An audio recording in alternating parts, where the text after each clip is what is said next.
গাঁজাসহ একজন মাদক ব্যবসায়ীকে ঢাকার কেরানীগঞ্জের মডেল এলাকা হতে গ্রেপ্তার করেছে র্যাব-10। মাদক বহনে ব্যবহৃত প্রাইভেট কার জব্দ।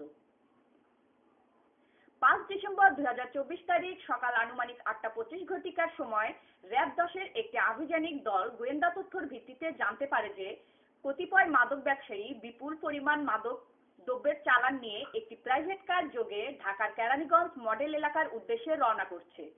উক্ত সংবাদ প্রাপ্তির পরপর র্যাব-10-এর একটি আভিযানিক দল তাৎক্ষণিকভাবে ঢাকার কেরানীগঞ্জ মডেল থানাধীন কলাপিলিয়া এলাকায় অবস্থান করে একটি অস্থায়ী চেকপোস্ট স্থাপন করে এবং সন্দেহজনক গাড়ি তল্লাশি করতে থাকে।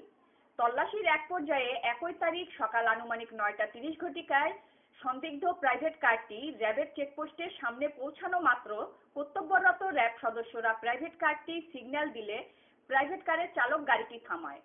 অতঃপর র্যাব সদস্যরা উক্ত প্রাইভেট কারের চালককে জিজ্ঞাসাবাদ করলে জিজ্ঞাসাবাদের এক পর্যায়ে তিনি স্বীকার করে যে তার প্রাইভেট কারে গাঁজা আছে।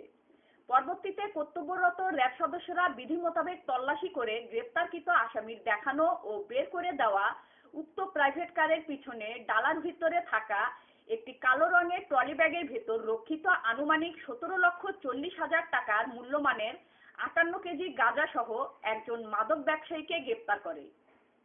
গ্রেপ্তারকৃত আসামির নাম সাব্বির, বয়স 20, পিতা মুসলিম মিয়া, জানঘর, থানা মুরাদনগর, জেলা কুমিল্লা বলে জানা যায়।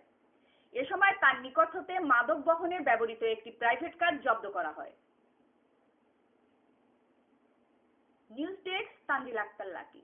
ওয়েবসাইটে BD2 নিউজ টিভি দেখতে লগইন করুন bd2news.com, Facebook page BD2 news, YouTube BD2 news. এতক্ষণ BD2 নিউজের সাথে থাকার জন্য আপনাদের সবাইকে ধন্যবাদ।